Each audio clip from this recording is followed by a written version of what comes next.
शीतला माता की कहानी। हेलो दोस्तों, स्वागत है आपका आपके अपने YouTube channel HP story and jokes में। आज फिर लेकर आए हैं हम आपके लिए एक और मजेदार कहानी। आज की हमारी कहानी है शीतला माता की। शीतला माता कैसे धरती पर प्रकट हुई और कैसे कुम्हार के घर को छोड़कर पूरे गांव में आग लग गई। इसी कहानी को आगे बढ़ते हुए हम आज की कहानी शुरू करते हैं। शीतला माता जो स्त्री शक्ति का अवतार है। शीतला माता देवी पार्वती का अवतार है। उनका वाहन गधा है। गौरतलब है कि हिंदू धर्म में प्रत्येक देवी देवता का एक वाहन होता है, जिसे आमतौर पर वाहन के रूप में जाना जाता है और वह देवी के आसन के रूप में कार्य करता है। हथियार और कलश धारण करने वाली अन्य देवी देवताओं के विपरीत शीतला माता के दाहिने हाथ में झाड़ू और बाएं हाथ में एक औषधि जल का बर्तन है। झाड़ू से वे रोग पैदा करने वाले कीटाणुओं को दूर भगाती हैं और चेचक और अन्य रोगों को ठीक करने के लिए औषधीय जल का उपयोग करती हैं।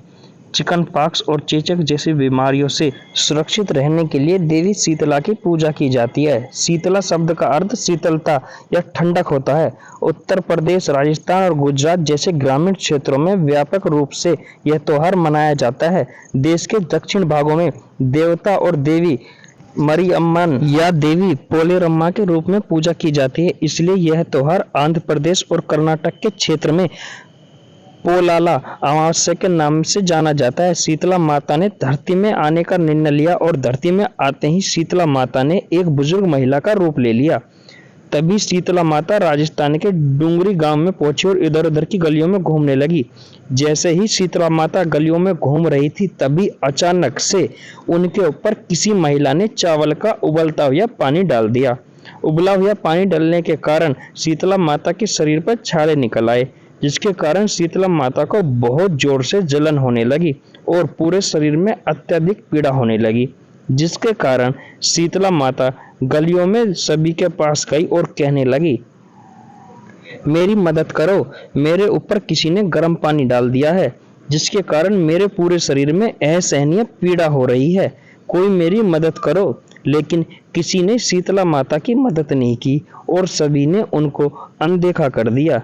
लेकिन थोड़ी दूर चलने के बाद जब शीतला माता एक कुम्हार के पास पहुंची, तो उस कुम्हार की पत्नी ने शीतला माता को देखा कि उनके शरीर में बड़े बड़े छाले पड़े हैं और माता जी ने कुम्हार की पत्नी से कहा, मेरी मदद करो, मेरे शरीर में असहनीय पीड़ा हो रही है और बहुत तेज जलन हो रही है। जिसके बाद कुम्हार की पत्नी ने माता शीतला को अपने पास बुलाया और उनसे कहा, माता जी आप यहाँ बैठ जाइए। जिसके बाद कुम्हार की पत्नी शीतला माता पर एक मटके से भरा ठंडा पानी डालती है, जिससे उनके जलन में थोड़ी शांति मिलती है। जिसके बाद कुम्हार की पत्नी ने शीतला माता से कहा, माता जी मेरे घर में रबड़ी और दही रखा है जो कल रात का है, आप इसको खा लीजिए। जिसके बाद शीतला माता जी ने कुम्हार के द्वारा दिया हुआ रात का बासी खाना खाया, जिससे उनको दर्द में आराम मिल गया। जिसके बाद कुम्हार की पत्नी ने शीतला माता से कहा, माता जी आपके बाल तो चारों तरफ बिखर गए हैं, लाइए मैं आपके बालों को बांध देती हूँ। जैसे ही कुम्हार की पत्नी ने शीतला माता के बालों को बांधना शुरू किया, तो उसने देखा कि उस बुजुर्ग महिला के पीछे भी एक आंख है, जिसको देखकर कुम्हार की पत्नी बहुत डर गई और वहां से भागने लगी। तभी शीतला माता ने कुम्हार की पत्नी को रोका और उससे कहा कि तुम मुझसे डरो नहीं, मैं शीतला माता हूँ। मैं यहाँ यह देखने आई थी कि यहाँ धरती पर मेरी कौन कौन पूजा करता है। और ऐसा बोलकर शीतला माता अपने असली रूप में आ गई। जिसके बाद कुम्हार की पत्नी ने जैसे ही माता शीतला को असली रूप में देखा, तो वह तुरंत शीतला माता के पास आ गई और कहने लगी, माता मैं आपको अपने घर में कहाँ पर बिठाऊं? मेरे घर में तो चारों तरफ गंदगी फैली है और बैठने तक को जगह नहीं है। जिसके बाद शीतला माता उस कुम्हार की पत्नी के द्वारा पाले हुए गधे पर बैठ गई और फिर उन्होंने कुम्हार के घर की साफ सफाई कर कुम्हार के घर की दरिद्रता को एक पोटली में बांधकर बाहर फेंक दिया। जिसके बाद शीतला माता ने उस कुम्हार की पत्नी से खुश होकर कहा कि मांगो, तुम्हें जो वरदान मांगना है, मैं तुमसे बहुत प्रसन्न हूँ। तभी कुम्हार की पत्नी ने शीतला माता से कहा, माता आप हमें वरदान के रूप में इतना दे दीजिए कि आप हमारे राजस्थान के डोंगरी गांव में ही निवास करें और जो भी मनुष्य सप्तमी और अष्टमी को आपकी पूजा करे, व्रत रखे और आपको ठंडे भोग से भोजन कराए। आप उनके घर की गरीबी भी खत्म करें और जो भी महिला आपकी पूजा सच्चे मन से करे, आप उनको अपना आशीर्वाद दें और सभी लोगों को रोग से मुक्त करें। जिसके बाद शीतला माता ने कुम्हार की पत्नी की बात मानकर कहा, तथास्तु, तुम्हारा यह वर जरूर पूरा होगा। जिसके बाद शीतला माता ने कुम्हार की पत्नी से कहा कि तुम अपने घर में इस घड़े के पानी को चारों ओर छिड़क लेना, क्योंकि कल पूरे गांव में आग लगेगी लेकिन तुम्हारे घर में नहीं लगेगी। जिसके बाद कुम्हार की पत्नी ने शीतला माता की बात मानकर घड़े के पानी को अपने घर के चारों ओर छिड़क लिया।